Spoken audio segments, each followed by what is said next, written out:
Southern Utah's top 15 offense nationally has to get going as West Georgia has them down now 24-3 with 9:36 to go in the third quarter. Another long drive for this Wolves offense, Dallin. They go 75 yards in 11 plays, chew up 524. They have not had a touchdown drive with fewer than 8 plays. No, they're doing a good job controlling the clock and keeping the Southern Utah offense off the field. It's hard to get into a rhythm when you don't have as many opportunities and little different pace of play from what we saw against NAU a couple weeks ago. Just slightly. That one a thrilling 52-49 finish. Lumberjacks got the win in the battle for the Grand Canyon Trophy, and Thunderbirds on a 3-game slide have a big mountain to climb if they want to avoid an L4. This a wobbling kick that bounces. Whistler takes it and looks for a lane. He's taken down. Let's check in with Kendra for more on Bronson Barron. Head coach Delane Fitzgerald told me his quarterback at Bronson Barron is one of the most experienced and mature players on this roster, and Barron got that way by battling back from Barron told me a part of this offseason was making sure his body was durable. He also wanted to be sure that he had 100% grasp of this offense, really let the game come to him this year, and that's what's proven to be successful as he looks to turn things around in this second half for his team. Spencer? Comes into today 67% completion and almost 290 passing yards a game. He's 9 of 17 for 66 yards and a pick, and Southern Utah will be playing the rest of the game without their starting center, Ed Riley, and struggling to get the ground game going. They bring in Will Burns. And see if Burns can't provide a spark like he did in the second quarter with his 2 passes. Really started to drive there for Southern Utah before it stalled out, but Will Burns, one of those players, can make a big play at any moment. He takes the snap, and he takes it to the left side, and he's got a lane. Burns has got dynamic speed out across the 40-yard line, a 16-yard carry right on cue. The longest run of the game, the first of 10 or more yards for the Southern Utah offense.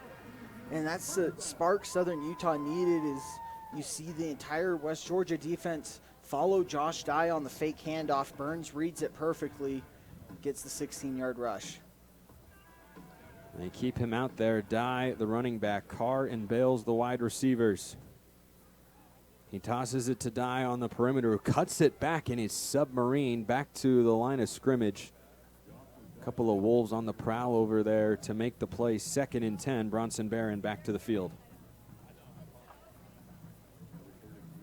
Southern Utah just trying to do anything to get Josh Dye into a rhythm here, but this West Georgia defense has had him and Braden Whistler circled all night.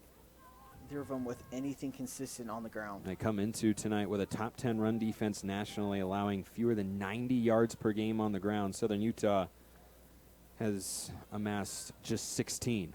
Barron with a long throw, and Carr again juggles it off his hands, incomplete.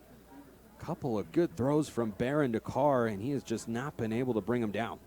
And not something you're typical to seeing with Shane Carr, one of the more reliable receivers for Bronson Barron, just unable to hold on to that. Was raining quite a bit pregame.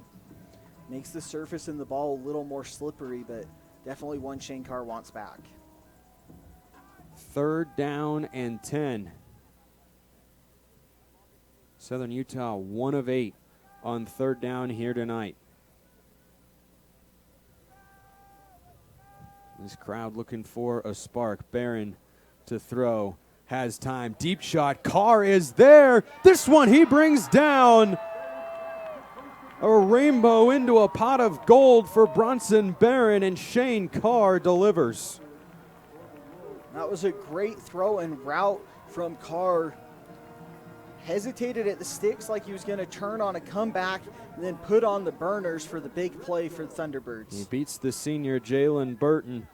And this Southern Utah crowd certainly needed that.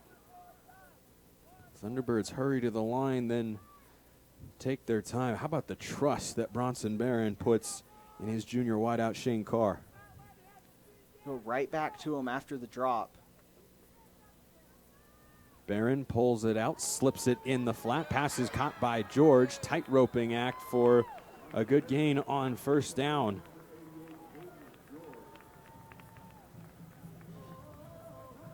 And just the RPO again. Barron with the quick pull out. Finds the tight end in the flat. Easiest pitch and catch Barron's had all night. Bronson Barron, one of the leading passers in the country, has just eclipsed 100 yards through the air. Aided, of course, by the 39-yarder to Shane Carr on 3rd down and long. Whistler is the tailback. He wheels out. Barron looks, zips, passes caught. Nunez is dragged down, picks up a few on first down. First contact made there by Brandon Gunn, the freshman from Decatur, Georgia.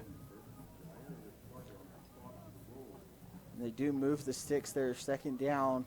Nunez able to just get to the sticks for 1st and goal. Oh, I beg your pardon. Did not see that he had made the line to gain there. So Thunderbirds with their first goal to go situation of the night with 5:55 to go here in the 3rd quarter. Barron wasn't ready for the snap. He collects it on a broken play and gets positive yardage out of it.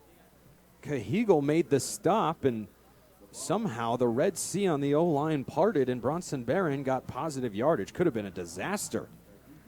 And that's the experience from Barron that Kendra was talking about and seen a lot of college football. Doesn't rush himself when the snap hits the ground, unexpectedly just picks it up, finds a lane, and gets whatever yardage he can find. Remember, Southern Utah playing with a backup center. It's Jeremy Perkins, not Ed Riley, out for the game with injury. He's ready for this one. Hands to Dye. Tries to cyclone forward, and he is a yard short. 3rd and goal at the 1. And a flag comes out after the play.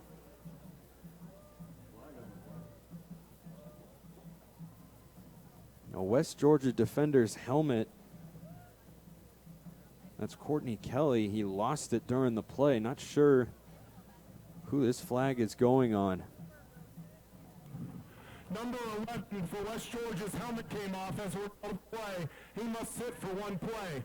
After the play was over, unsportsmanlike conduct, defense number 10. After distance to the goal, automatic 1st down. That is number 10's first unsportsmanlike conduct toward disqualification. That is the senior Jonathan Cahigal that gives Southern Utah 1st and goal instead of 3rd and goal, and this time it's the Wolves who make a mistake after the play. And the yardage isn't a big deal there, but 1st and goal from inside the 1 now instead of 3rd and goal. Southern Utah 4 shots inside the 1. They give it to Dye, straight ahead, plowing forward and in for a touchdown. Josh Dye with an icebreaker for the Thunderbirds.